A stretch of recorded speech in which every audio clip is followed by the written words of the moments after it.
It all started on a peaceful morning in Pine Ridge Valley, a quiet mountain town where nature whispered and time moved slow. But that peace shattered when the sound of police sirens echoed up the hill toward an old cabin.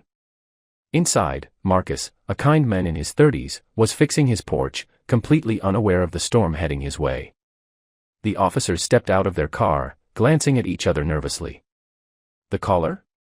Karen Thompson, president of the local HOA. She stood at the edge of the gravel road, pointing toward Marcus's cabin like she was leading a battle. "That man's trespassing. I own the whole mountain," she shouted, her voice slicing through the air. The officers exchanged doubtful looks. Marcus approached calmly, confused but polite. "Ma'am, I've lived here for months," he said. But Karen wouldn't listen.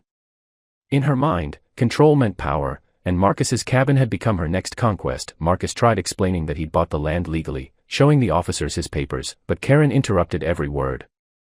"Those are fake," she snapped. "He's squatting." The officers sighed. They'd been here before, with her. Karen was infamous in Pine Ridge for calling about violations that never existed. One officer gently asked Marcus to stay calm as they checked the documents.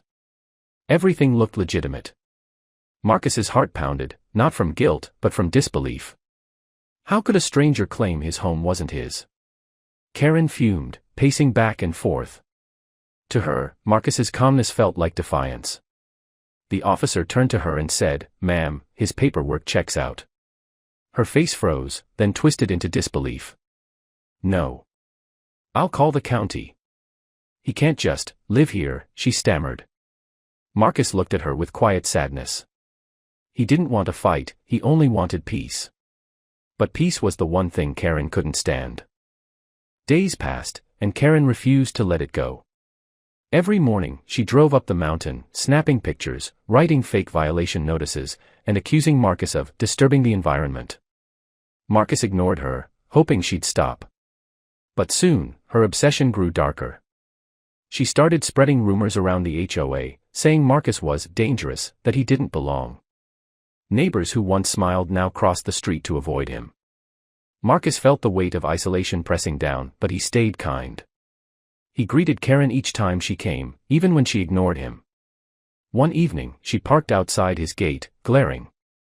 "You'll regret staying here," she whispered. Her words weren't loud, but they lingered in the cold mountain air like a curse. That night, Marcus sat by his cabin window, staring into the trees. Somewhere deep inside, he knew this battle wasn't over, it had only just begun. One morning, Marcus found his fence broken, his garden trampled, and a note pinned to the door. "Leave before it gets worse." His hands trembled as he read it, not out of fear, but sadness. He'd worked years to afford this cabin, his escape from the city, his dream. But now it felt like a cage. He called the sheriff, who promised to look into it. Hours later, the deputy arrived and shook his head. "We think we know who did this," he said quietly. Karen was at it again, now recruiting others from the HOA to pressure Marcus into leaving. They held meetings, made up rules, and claimed his cabin violated community standards, even though it wasn't under HOA control. Marcus realized this wasn't just about property. It was about pride, power, and prejudice. But instead of fighting back in anger, he made a decision that would change everything. He would fight back with truth. Marcus gathered every piece of evidence, purchase records, maps, and even the original county deeds. He filed a formal complaint against the HOA, demanding an investigation. Karen laughed when she got the notice. "You think you can win," she sneered. But when the county inspector arrived, her confidence began to crack. The inspector reviewed the land lines, traced the ownership records, and finally turned to Karen. "Ma'am, this cabin isn't under your jurisdiction," he said firmly. "You've been harassing a legal property owner." Karen's face drained of color. She tried to argue, but every word dug her deeper. Neighbors began whispering, realizing how far she'd gone. Marcus stood silently as truth replaced rumors. For the first time, he felt a small spark of justice flicker in the cold mountain wind. Karen wasn't done yet, but her power was slipping fast. News of the incident spread through Pine Ridge. Locals shared the story online. HOA president accuses innocent men of trespassing. People were outraged. Karen became the symbol of everything wrong with power-hungry HOA leaders. Marcus received letters of support from across the state. Yet, he didn't gloat. Instead, he invited everyone, neighbors, officers, even Karen, to a small mountain gathering. When she arrived, reluctantly, he greeted her with kindness. "You're still welcome here," he said softly. The crowd fell silent. Karen couldn't speak, guilt burned in her chest. For the first time, she saw the men she'd tried to destroy not as an enemy, but as a neighbor. Marcus didn't seek revenge, he sought peace. And that humbled everyone who watched. Weeks later, Karen resigned from the HOA. The town slowly returned to normal.